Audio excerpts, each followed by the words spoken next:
Flüchte zu mir. Ich werde deine Heimat sein. Love brought me here.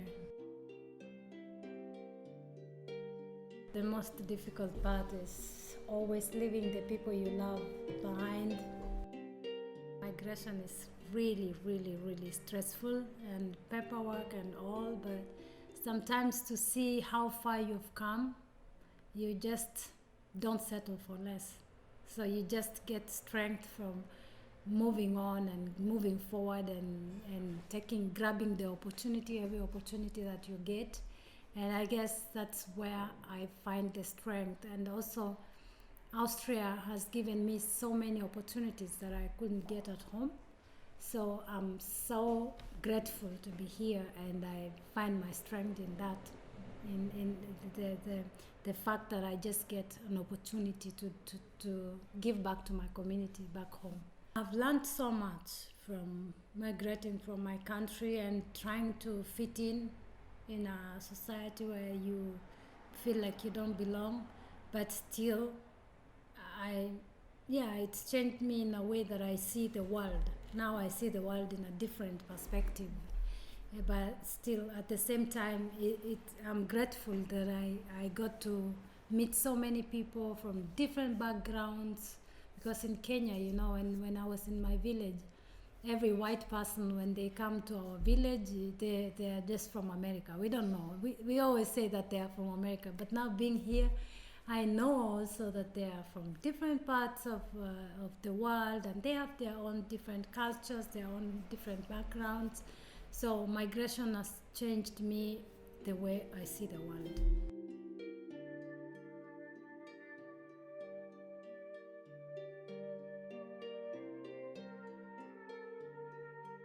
What surprised me the most also is that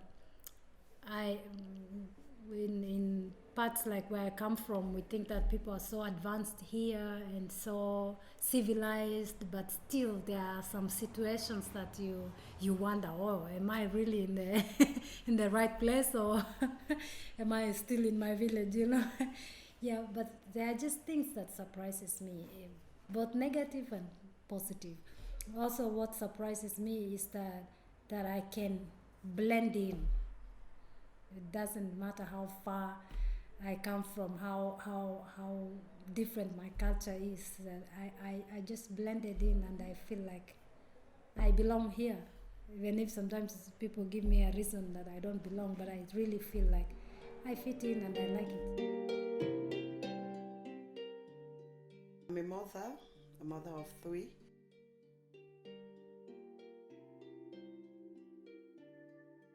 What I can say about my coming to Europe was like, in Africa, we think Europe is the answer to our frustration, our problems, our everything, because the people who are going down there, who have spent time in Europe, don't come down to Africa to tell us the truth.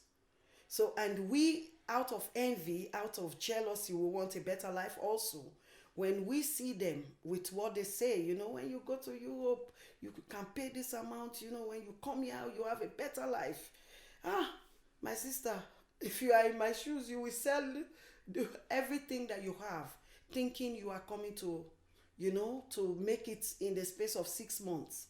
But my point is, over the past years I've been in Europe, I've learned to tell people also in Africa that Europe is not everything that you think it is. We are fortunate, we are already having this privilege. But honestly speaking, if I have to turn back the ends of time, I don't think I would have made this decision. I find my strength to God's word. I'm a full Christian, and I strongly believe in God. And I know that, and I read his word, I study his word. And he always tells me that even if I pass through the waters, even if I pass through the fire, he will never leave me, neither forsake me. So I am holding those words, and those words keep me going. But I can't say because I'm holding on God's word, I will go and sit down and be sleeping. No. So moving striving to make myself better and to bring the best version of myself keeps me going, because I have kids to fight for. So my strength actually comes from God's word. So all those other things with that word makes me to fight the more. For me, that's the spirit. I have something to live for and I have something to fight for.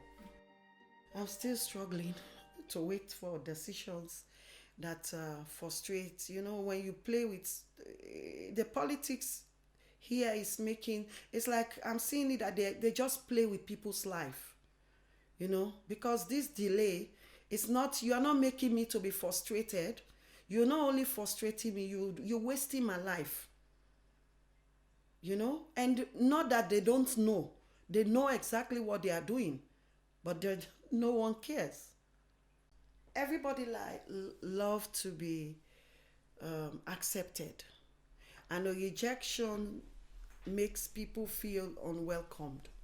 So from the political aspect with the asylum process, yes, I've felt many times unwelcomed. You know, because giving someone rejection, not once, not twice, not thrice, you know, over and over, year after year, make this person feel that maybe I'm not welcome really in this place, you know. But yes, in another way, that I feel even in the midst of this rejection, there are other few good people who have really made me to see this place as my home. So I will call Austria my second home, even with all the odds.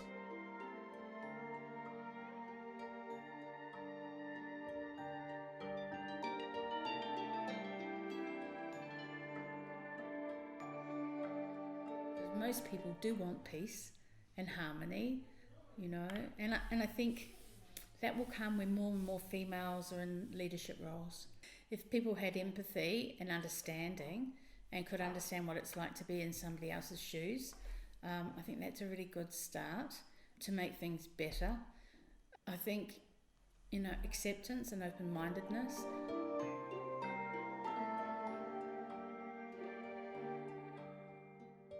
And when they come from a point of fear, how can we alleviate that? Because it can be fearful, I think, when you have an influx of people that you don't know, you don't speak the same language. It can be scary for some people. So we've got to think, well, how can we alleviate that fear? I think this should be a two-way street. It can go both ways. And I think it's got to come down to spending time with each other and giving people opportunities to experience each other's culture. There's a long way to go, especially in business, to get them to work. I think saying, oh no, you can't work until you get your visa or these other I find this ridiculous. You know, what are they supposed to do? And many want to volunteer and they want to help. And I think this would be nice if organisations allowed them to. So I think they need to be looking at look at the studies to reflect on the positive aspects and how having, you know, somebody from a different culture working alongside you, you know, you gain so much. It's not just helping the refugees, you're actually helping yourself too. And I was talking about integration the other day and I'm going, well, what is integration? And I was going, well, how integrated are Austrians? You know, really, if we talk about integration, do they help in their local communities? Do they give back? You know, are they able to function on every single level? Because I know a lot of, you know, people who don't, and they're a bit isolated. You know, the elderly, for instance, you know, how well are they integrated into society? Regardless of where they come from, there are these issues. So I think we have to really, really reflect on what integration is.